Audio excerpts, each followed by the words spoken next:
reason why a regular spiritual practice can be very helpful to bring energy, agency, and audacity to whatever you're up to with your one thing. Hey, Jonathan, I want you to continue.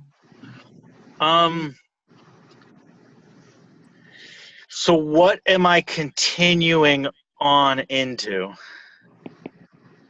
Well, are you finished with what you wanted to comment on? I think so. I don't see anything else to comment on right now. Okay. In facilitator terms, I probably should have just said, is there more? No, there is not. Okay, thank you. I just didn't want to cut you off prematurely. Okay, all right. Kristen, over to you. I don't think I have anything to add. From your experience, what is a highlight or what is a low light when you think about the way the dragon training encourages people to stay focused on their one thing, the desired outcome? What's your experience been like with that during this winter triad season? The highlight would be conversations with David and Jonathan. So is that informally, or is that when you're on your weekly triad call? On our call. Okay. All right. Good. Okay. If you were to give one piece of advice to someone brand new to a triad, when it comes to the one thing, what would you emphasize?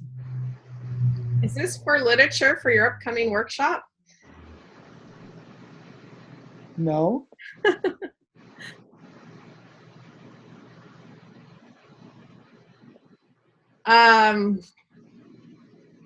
Having a regular structure with the triad is beneficial.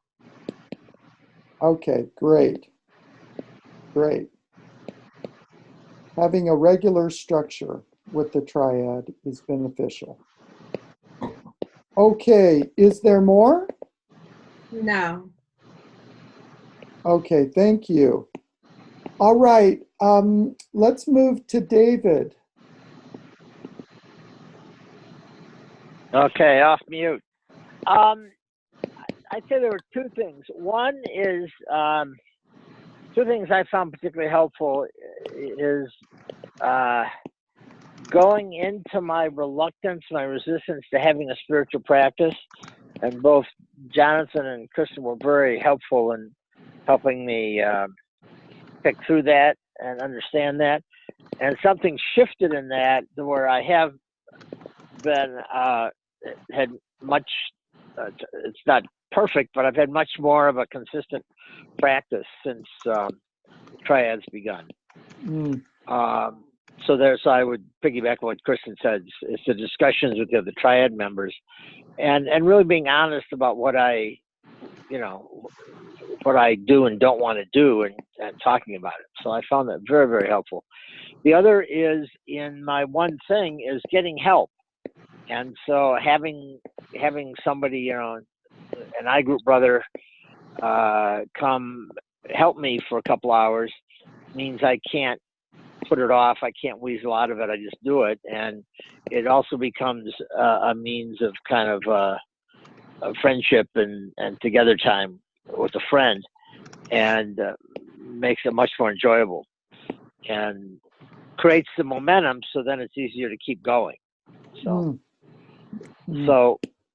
both of those involve other people. So it's getting other people on board for what I'm up to is very helpful. Wonderful. I'm in. Okay, great. Okay. Now, what I'm employing here is in whole brain technology, as you do instructional design, when you really want your brain to put things into long-term memory, you let people kind of get some clarity toward the beginning. We do that with the grow model, try and galvanize your goals. And notice that with the dragon training, Karin, can you put that slide up, please? Yep. That notice that we use an active verb at the beginning to kind of spell out grow. That is a whole brain training technique. You can use any sort of verb that you want, but what it lets your unconscious know is that, okay, we want movement here. So it's not just you gotta have goals, it's galvanizing goals. It's like work through that, or it's realizing your roles, or it's optimizing, or it's welcoming. That helps get you off dead center. And for most people, when it comes to this kind of inner work where they're trying to grow and develop, especially around something that has been dragging on their life, what it's really doing is dragging on their spirit. And so we do the shadow work and stuff to kind of help free all that stuff up. But then an amazing thing happens that for most of us, we then have to go through some sort of skill building if we want to grow and evolve. And so we have this designed in a whole brain way so that if you get some clarity up front, that's one of the ways we define kindness. To be clear is to be kind. And we get clear by constantly going back to, okay, guys, it's March 20th. It's the last day of winter. What are we celebrating here? And you constantly come back to, okay, what's that desired result going to look like? Okay? Now, there's in whole brain learning, there are three things that we know creates muscle memory so that it leads to a habit. One thing is getting clear, the other thing is getting help. But then when you go into deep practice, it requires three things in order for the brain to actually build the new neural pathways. Recall what Karin said last week about once you kind of get yourself freed up on these timelines, well then there is a period of time where you're in free flow, and that's when to accelerate the growth process, that's when it's really critical that you have ways to build new neural connections. And we've discovered that there are three things that really help that process. And if you'll notice, we designed the Triad process so that it fulfills all three.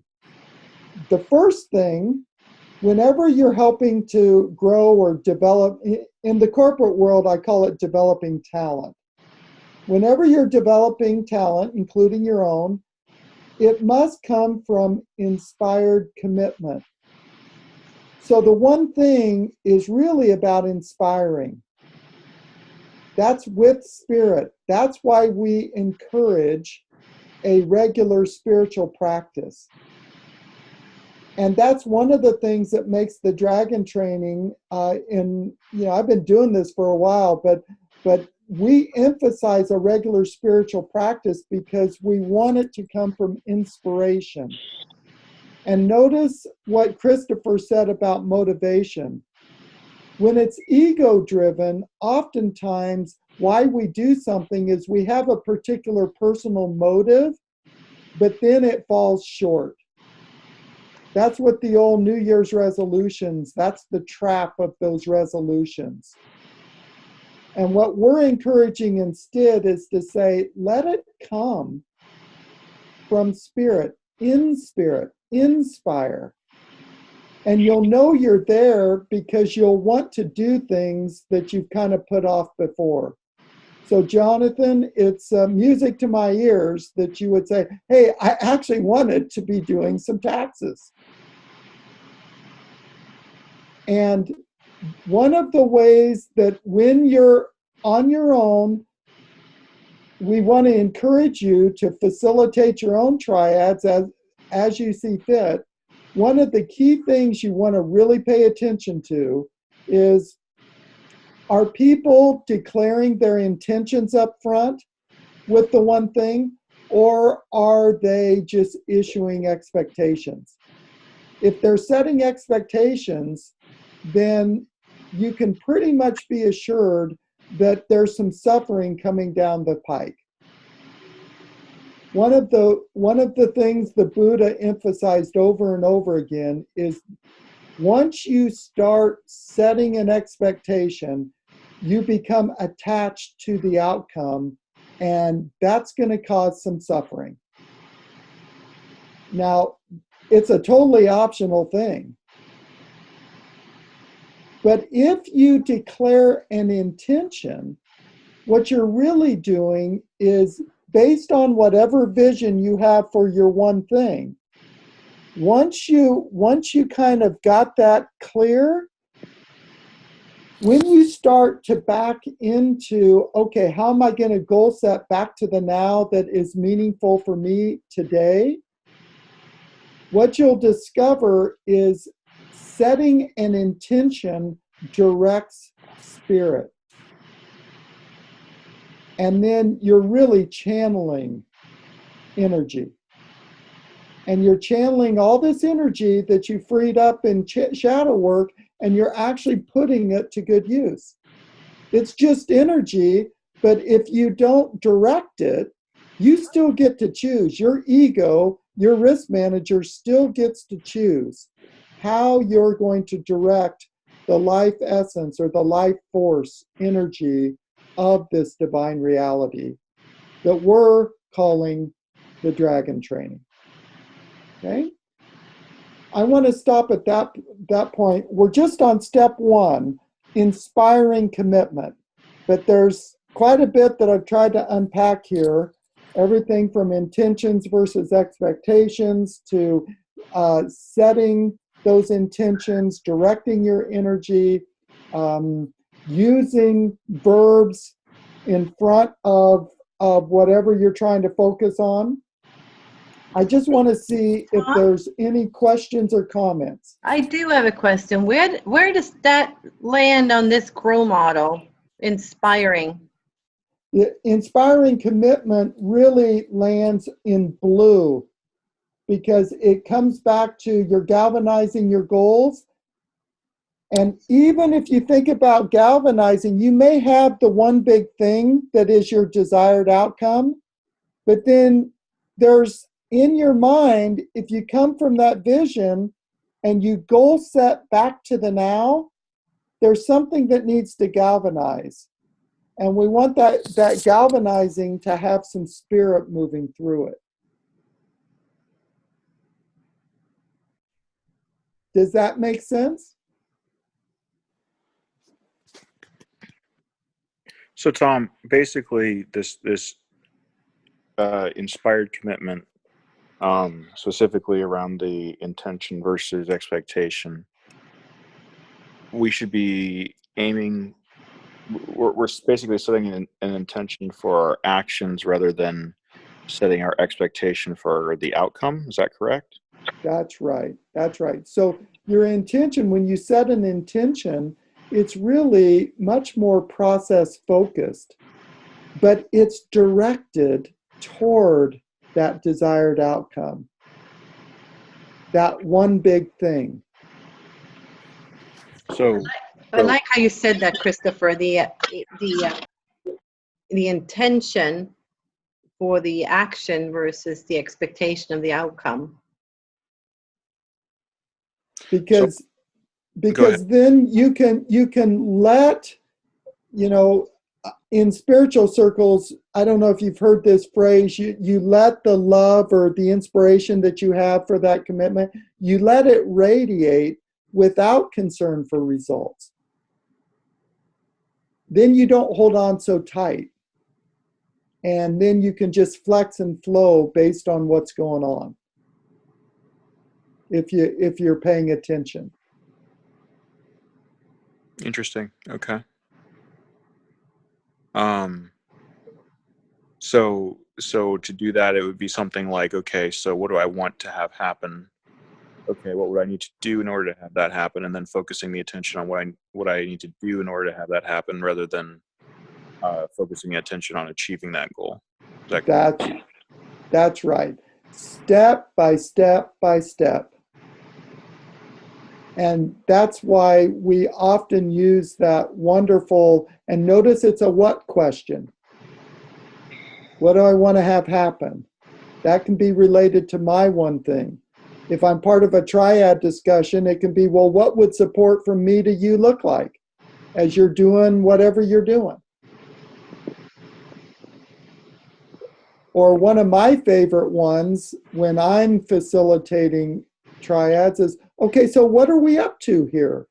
Anyway, what are we up to today?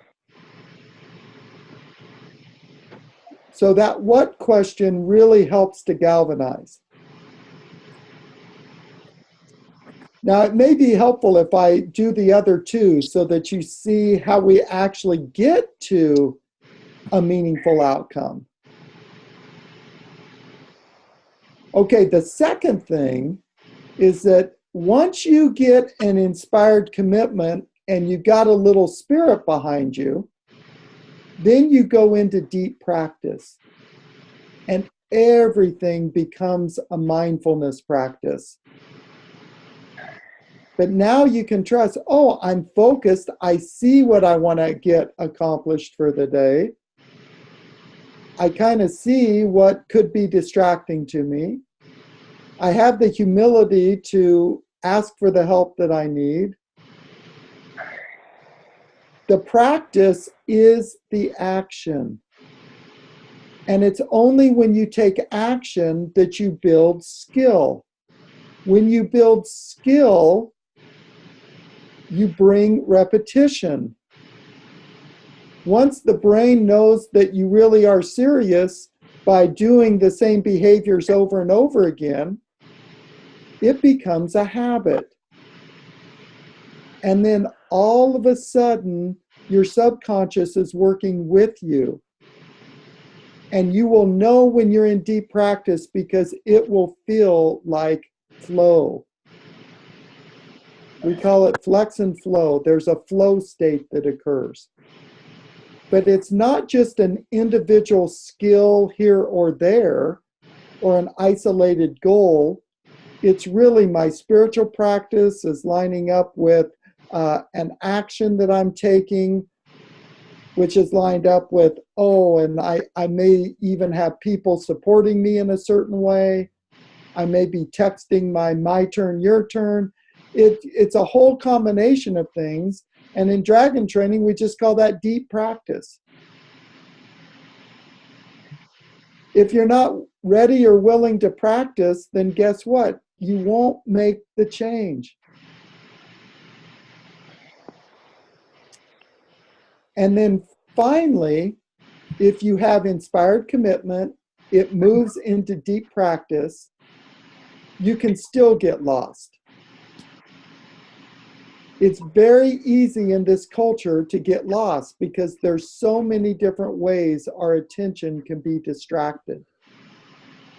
That's why we add in masterful mentoring, masterful challenging. You get your triad partners that you can talk to, can be a sounding board, can ask you just the right question at just the right time so that you stay on track with your one thing.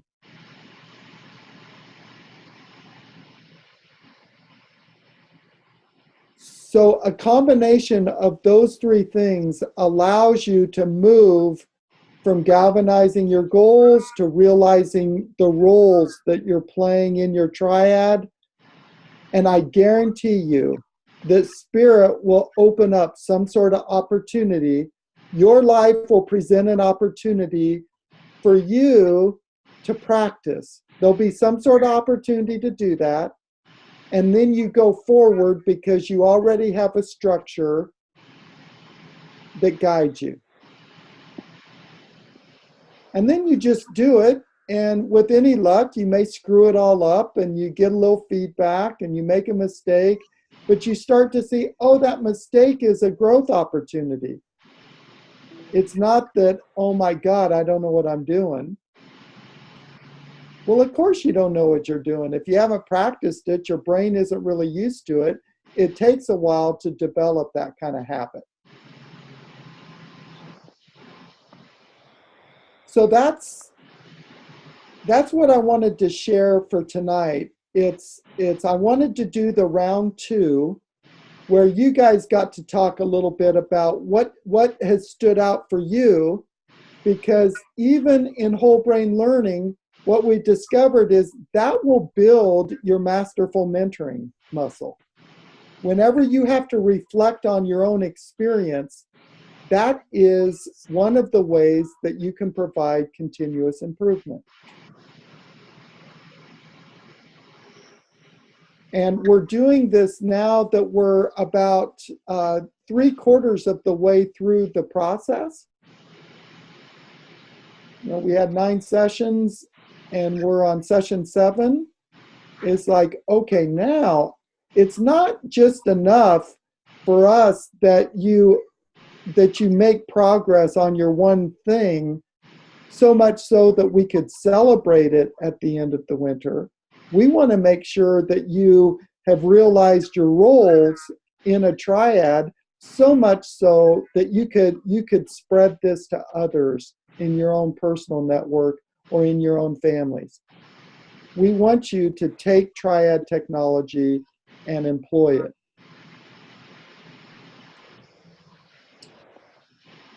You want me to stop sharing? Yeah.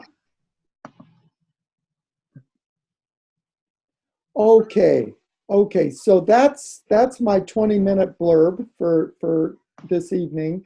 What questions or comments or suggestions do you have about how our brains and our head, heart, and hands, basically, how we create the, you know, in scientific terms, they call it myelin. It's what gets wrapped around your nerve endings. And I think I've shared this with you guys before, but part of the reason we use the motif of the dragon is it really fits. If you put your brain and you combine it with your spinal cord, where your primary nervous system, both your sympathetic and parasympathetic nervous system is, it looks amazingly like a dragon. And when you build myelin, you can literally see this on scientific scans. When you develop a new habit, it really is this combination of inspired commitment, deep practice, and masterful coaching of one kind or another, where you get the support, and then people just grow to a new evolution in their own development. And they just automatically feel better about themselves. But the confidence becomes a byproduct. It's not something that you can point to. It's the process just helps you flex and flow until you get there. It's the same thing that I've had to show our son Tori about, you know, most coaches will say, oh, you're going to play hockey. It's going to be, well, just have fun. And I go, having fun is like profit is to a business. It's like if you focus on that, good luck. That's a byproduct. If you focus on love hockey and work hard and play smart and be a good sport, no matter what you'll discover is you'll start getting good because you built myelin, you built muscle memory. And when that happens, you just automatically have fun. You don't even have to try. And the reason you're having fun is because you're getting good at what you're doing. So that's I'd love to just check in with everyone and just kind of see kind of popcorn style if you have questions, comments, or suggestions.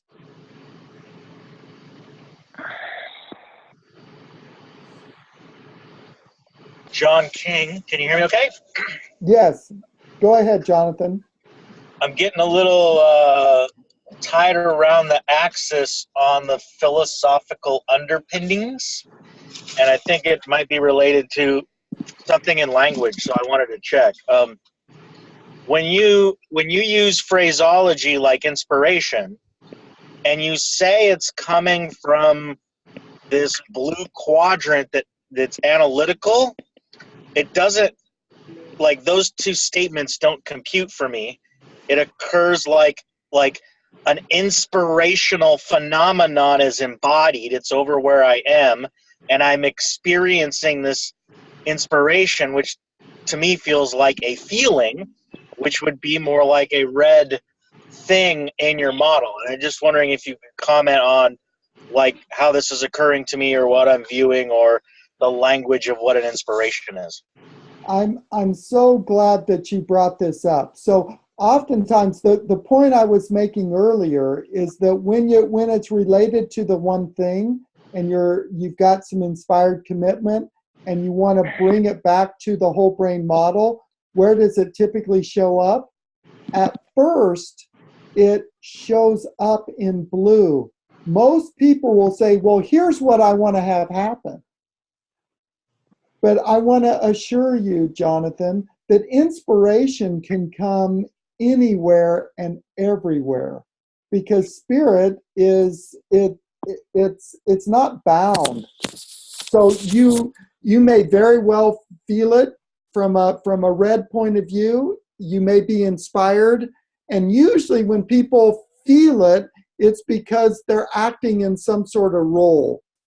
Like they ask just the right kind of penetrating question in their triad, or they got something focused there. There'll be times when you'll be inspired by an opportunity.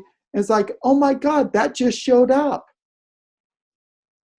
Like that happened to me last week with, oh my God, the Container Store, the alpha sale is ending.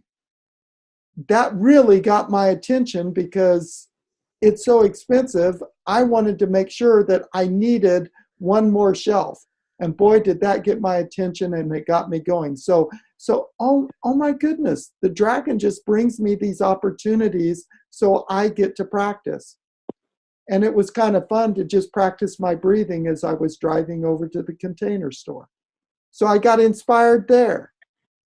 For other people, it's just, you know what? With my triad and with my texting and my spiritual practice, some of it's kind of a pain in the ass because it's all new behavior. But you know what? At least I have a way forward. And I'm welcoming the challenge that my triad is encouraging and empowering me to do. So the inspiration can come from anywhere, Jonathan.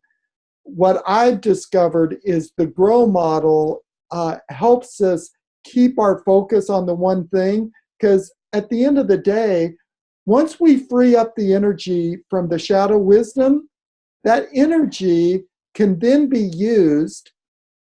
And for the vast majority of people, it's to help them grow and develop something that is either missing in their lives or something that they want to add to their life. Tom, you had said that the deep practice comes after the inspired commitment. Yeah. So how do you manufacture inspired commitment? You don't. When you're in your regular spiritual practice, let it come. It will just come. So you're saying you have to practice to have inspired commitment, and then when you have inspired commitment, you practice. Yes. Yes.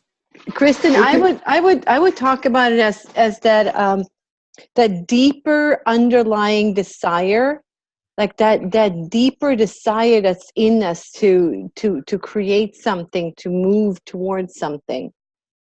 That's how I think of it. Yeah. Yep. And it's deeper than your thoughts, deeper than your feelings, deeper than your sensations. But you'll just love it when it shows up. That's in Vipassana meditation, they call it insight meditation. You will just know what you want to do. And you don't even have to have it be a logical reason. Yeah, and sometimes it's just whatever that desire is at this moment, we grab onto it and we start moving towards that, and then it changes as we keep moving towards it. Mm-hmm. But I just, where I'm struggling is, what if there's something like, let's just take decluttering, for example, that feels like a have to, something that needs to be done, or a work assignment. And there isn't an inspired commitment with it. It's the motivation is the fear. It's not inspiration, it's motivation. Yeah. Well, sometimes in our life and the way our culture is built, that will happen. It's like, this isn't a want to, it's a have to. I don't know too many people that want to pay taxes, but it's kind of a have to sort of thing. But even with those who start to enjoy the process, they do something a little different. They're inspired by the act of getting it done. Usually it's, oh, I'm going to be proactive with it rather than reactive. I'm not going to wait till the last minute. But I'm not hearing how to get that inspired commitment. I mean, you've said through spiritual practice. Yeah, I think one thing to look at is like, what is it that makes you want to declutter? It's like, is it a some underlying desire that pulls you towards that? I really want to live in a decluttered home. It's like you really feel drawn to it. Or is it some fear like behind your back? So it's like, I'm looking at it, it's like I'm drawn to it. It's like there's like a rope pulling me towards it, or there's a fear behind me pushing me to do it so that something else won't happen. Does that make sense? Yes, but the fear is motivation, not inspiration. So I'm talking about inspired commitment, not just motivation. Right. Mm-hmm. And that's where, in the dragon training, what we encourage is, when you take a deeper look at what's dragging on that energy, and oftentimes it's because we're conditioned in a motivational way. It's like for most of us, I would dare say that that's what's happened. That we can do a paradigm shift that says, okay, here's what I want to be up to moving forward, where this feels more inspiring to me. And it may take a while. Kristen? Yes. What is thing that next step technology might help with? Right, like if you were to take the piece around, I don't want to do, and do an process with it, or what would happen? Yeah, no, I mean, I get there's a lot of processing that could be done with it, but I'm not hearing that's part of the dragon training.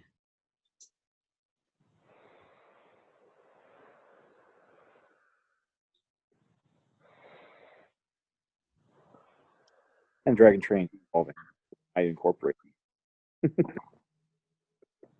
Yeah, I don't know. Kristen, when it comes to the dragon training, the way we've designed it is, when it comes to what's dragging on your life, we do shadow work processing, and we specifically focus on the trauma triangle. I shouldn't have said that it wasn't part of the dragon training. I'm saying it hasn't really been part of this discussions of these weekly meetings. It's been discussed more. It almost sounded more magical that we're going to get this inspired commitment, but we haven't really talked about getting there. Well, the regular spiritual practice is what we're just encouraging, and I'm encouraging it in particular that there is insight that comes through an authentic spiritual practice, whether it be qigong or sitting meditation or centering prayer, whatever it is, that when that energy gets freed up, it's more likely that you'll just get an intuitive knowing about what you want to do with whatever situation is showing up for you right here, right now. And if we haven't talked about it, then maybe we need to be more direct. But in our winter triad season, I think we've emphasized that it's not just the one thing.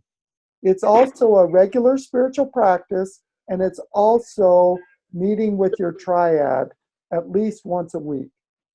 Those are really the three things that to my mind, we've been emphasizing.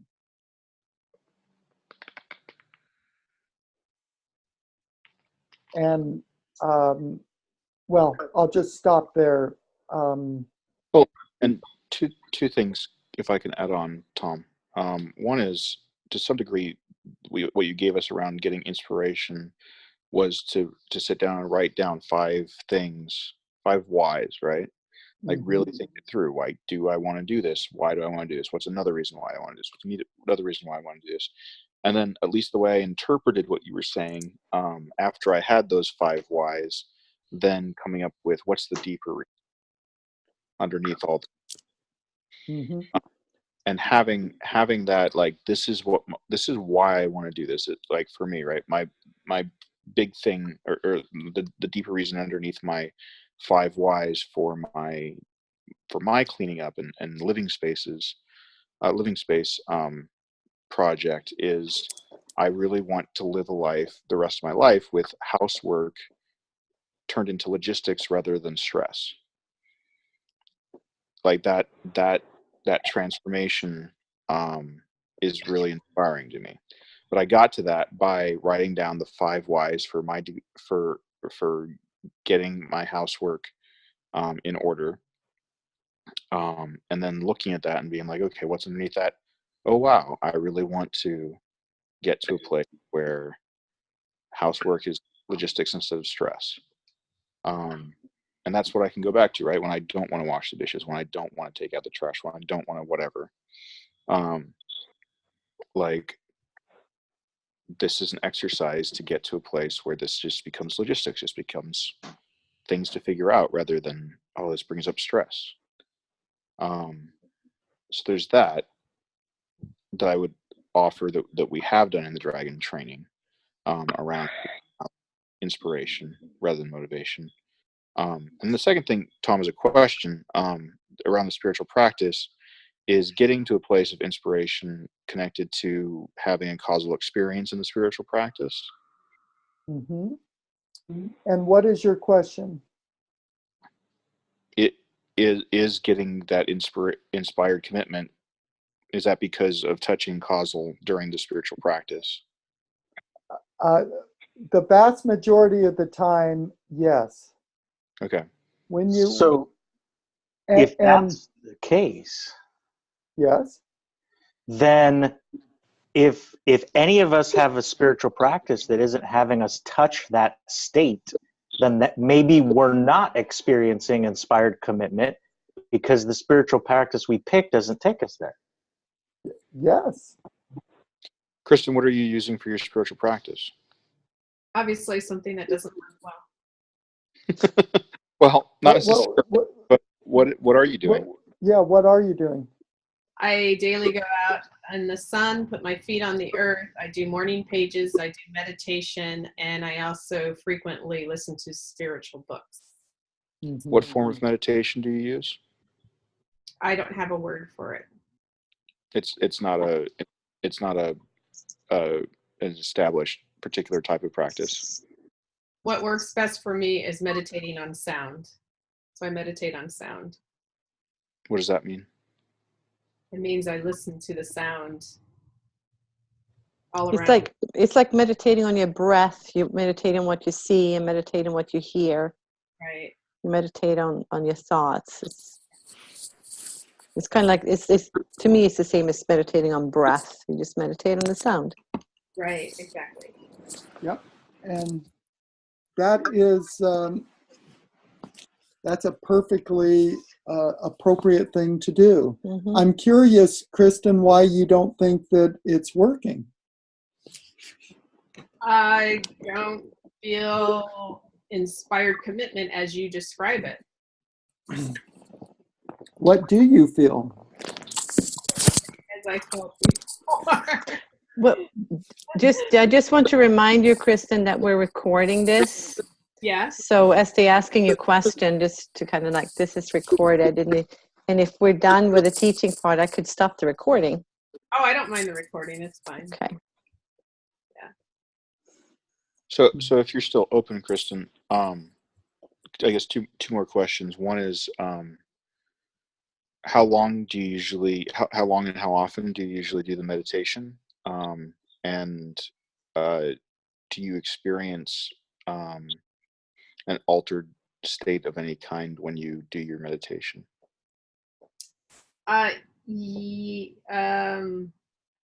Well, the whole process of, I'm also doing morning meditation is probably 15-20 minutes. And yes, I do experience a connectedness, is how I'd put it, a lifting. So morning pages plus meditation is 15 to 20 minutes? Yes, yes. And then usually about 20 minutes of spiritual audio. Okay. Morning pages takes, I've done morning pages in the past. That's 2 pages written? No, now I just do 1 page. I do the writing and then I meditate. Okay. If you had to guess, how long do you think it takes you to do morning pages? The one page. 5 minutes, maybe 10, depends on if I stall. Okay. So you're doing 10 to 15 minutes of meditation, usually. Probably more like 10 of meditation. Okay.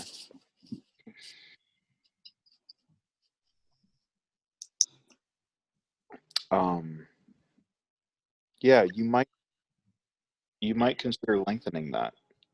I'm not inspired to. No, that's, I hear you. Yeah. What about something like binaural beats? I have not done that and not experienced with it, so I'm open to that. What did you call it?